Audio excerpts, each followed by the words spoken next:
warahmatullahi wabarakatuh. Salam sejahtera bagi kita semua.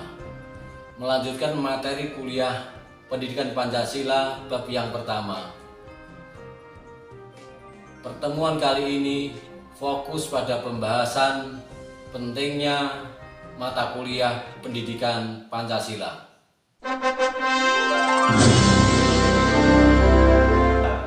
Pentingnya mata kuliah Pendidikan Pancasila.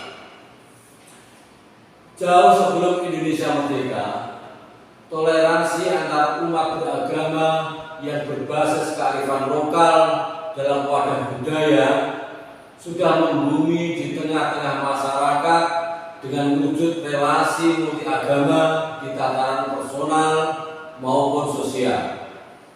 Sikap dan perilaku rukun saling menghargai dan menghormati itu membangun kesadaran bekerja sama antara anggota satu dengan yang lain dalam masyarakat yang diikat oleh tali persaudaraan kehidupan komunal dalam entitas ikatan sosial masyarakat, kemudian dijadikan simbol nilai luhur nenek moyang bangsa Indonesia yang diakui memberi keuntungan sosial untuk memperkuat rasa solidaritas bagi masyarakat serta merekatkan tali persaudaraan antara sesama. Dalam episode waktu yang panjang, konsepsi musyawarah mufakat sebagai falsafah bangsa juga tumbuh di masyarakat sebelum bangsa ini merdeka. Dari uraian di atas, sesungguhnya nilai-nilai Pancasila sebagai pandangan hidup bangsa sudah terwujud dalam kehidupan masyarakat sebelum Pancasila sebagai dasar negara dirumuskan dalam satu sistem nilai. Dalam konteks kekinian, apabila masih banyak perilaku yang menyimpang dari nilai-nilai Pancasila, sudah barang tentu perilaku seperti itu dapat dikategorikan perilaku yang tidak mensyukuri kemerdekaan negara Republik Indonesia. Nilai-nilai Pancasila berdasarkan teori kausalitas yang diperkenalkan oleh Notonegoro, yaitu kausa materialis, kausa formalis, kausa efisien, dan kausa finalis, merupakan penyebab lahirnya negara kebangsaan Republik Indonesia. Maka penyimpangan terhadap nilai-nilai Pancasila dapat berakibat terancamnya kelangsungan negara Indonesia. Munculnya permasalahan akibat rendahnya tataran moral yang mendera bangsa Indonesia memperlihatkan telah tergerusnya nilai-nilai Pancasila dalam kehidupan bermasyarakat, berbangsa, dan bernegara. Oleh karena itu, perlu diungkap berbagai permasalahan di negeri tercinta ini yang menunjukkan pentingnya mata kuliah Pendidikan Pancasila. Yang pertama, masalah kesadaran perpajakan. Masih banyak wajib pajak perorangan maupun badan yang belum sadar memenuhi kewajiban perpajakan sesuai dengan harta dan penghasilan yang sebenarnya dimiliki.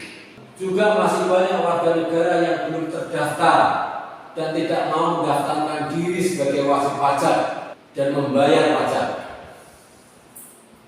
Yang kedua, masalah korupsi. Sampai sekarang korupsi masih banyak terjadi, baik di pusat maupun di daerah. Hal tersebut menunjukkan bahwa masih adanya perilaku pejabat publik yang kurang sesuai dengan standar nilai moral Pancasila. Yang ketiga, masalah lingkungan. Citra Indonesia sebagai paru-paru dunia perlahan mulai luntur seiring dengan banyaknya kasus pembakaran hutan. Kemudian penambahan hutan menjadi lahan pertanian dan beralihnya hutan Indonesia menjadi perkebunan. Selain itu, masalah keseharian yang dihadapi masyarakat adalah sampah, pembangunan yang tidak memperhatikan AMDAL, dan polusi yang diakibatkan oleh pabrik dan kendaraan. Yang keempat, masalah disintegrasi bangsa. Derasnya demokrasi menyusul terjadinya reformasi di Indonesia yang dimulai tahun 1998 juga menghasilkan dampak negatif, antara lain terkikisnya rasa kesatuan dan persatuan bangsa. Sebagai contoh, ada segelintir elit politik di daerah yang memiliki pemahaman yang sempit tentang otonomi daerah. Mereka memahami otonomi daerah sebagai bentuk keleluasaan pemerintah daerah untuk membentuk kerajaan-kerajaan kecil. Implikasinya, mereka menghendaki daerahnya diistimewakan dengan berbagai alasan. Kemudian fenomena primordialisme pun terkadang muncul dalam kehidupan masyarakat yang memaksa kehendaknya dengan cara kekerasan kepada elemen masyarakat lainnya. Kemudian yang kelima, masalah dekadensi moral. Dewasa ini, fenomena materialisme, pragmatisme, dan hedonisme makin menggejala dalam kehidupan bermasyarakat. Paham-paham tersebut mengikis moralitas dan akhlak masyarakat, khususnya generasi muda. Fenomena dekadensi moral tersebut terekspresikan dan tersosialisasikan lewat tayangan berbagai media massa. Begitu banyak tontonan yang bukan hanya mengajarkan kekerasan, melainkan juga perilaku tidak bermoral seperti pengkhianatan dan perilaku pergaulan bebas. Bahkan perilaku kekerasan juga acap kali disuguhkan dalam sinetron-sinetron yang notabene menjadi tontonan keluarga. Sungguh ironis, tayangan yang memperlihatkan perilaku kurang terpuji justru menjadi tontonan yang paling disenangi oleh masyarakat. Hasilnya, perilaku menyimpang di kalangan remaja semakin meningkat. Yang keenam, masalah narkoba. Indonesia merupakan negara yang strategis, namun tidak hanya memiliki dampak positif, tetapi juga memiliki dampak negatif. Sebagai contoh, dampak negatif dari kacamata bandar narkoba, Indonesia strategis dalam hal pemasaran obat-obatan terlarang. Tidak sedikit bandar narkoba warga negara asing yang tertangkap. Namun sayangnya, sanksi yang diberikan terkesan kurang tegas sehingga tidak menimbulkan efek jerah. Yang ketujuh, masalah penegakan hukum yang berkeadilan. Salah satu tujuan dari gerakan reformasi tahun 1998 adalah mereformasi sistem hukum dan sekaligus meningkatkan kualitas penegakan hukum. Faktor dominan dalam penegakan hukum adalah manusianya. Konkretnya, penegakan hukum ditentukan oleh kesadaran hukum masyarakat dan profesionalitas aparatur penegak hukum. Inilah salah satu urgensi mata kuliah pendidikan Pancasila, yaitu meningkatkan kesadaran hukum para mahasiswa sebagai calon pemimpin bangsa. Yang kedelapan, masalah terorisme. Salah satu masalah besar yang dihadapi Indonesia saat ini adalah terorisme. Asal mula dari kelompok terorisme itu sendiri tidak begitu jelas di Indonesia. Namun faktanya beberapa kelompok teroris yang telah ditangkap dan dipenjarakan berdasarkan hukum yang berlaku, para teroris tersebut melakukan kekerasan kepada orang lain dan melawan hukum dan mengatasnamakan agama.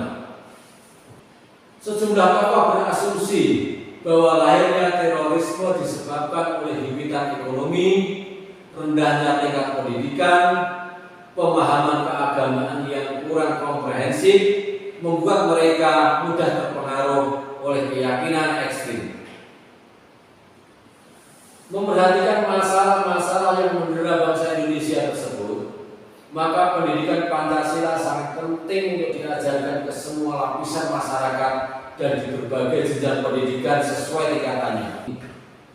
Di perguruan tinggi, mata kuliah pendidikan Pancasila diajarkan agar mahasiswa tidak tercerabut dari akar budayanya sendiri, memiliki pedoman atau kaidah penuntun dalam berpikir dan bertindak dalam kehidupan sehari-hari berlandaskan nilai-nilai Pancasila. Selain itu, mengembangkan dan mengkaji Pancasila secara benar dan objektif dapat memperkokoh jiwa kebangsaan mahasiswa sehingga menjadi dorongan pokok dan bintang penunjuk jalan. Sebagai calon pemegang tongkat estafet kepemimpinan bangsa di berbagai bidang dan tingkatan, diharapkan mahasiswa tidak terpengaruh oleh paham-paham asing yang negatif. Dengan demikian, pentingnya pendidikan Pancasila di perguruan tinggi meminjam istilah Branson, yaitu sebagai pembentuk civic disposition yang dapat menjadi landasan untuk pengembangan civic knowledge dan civic skill mahasiswa.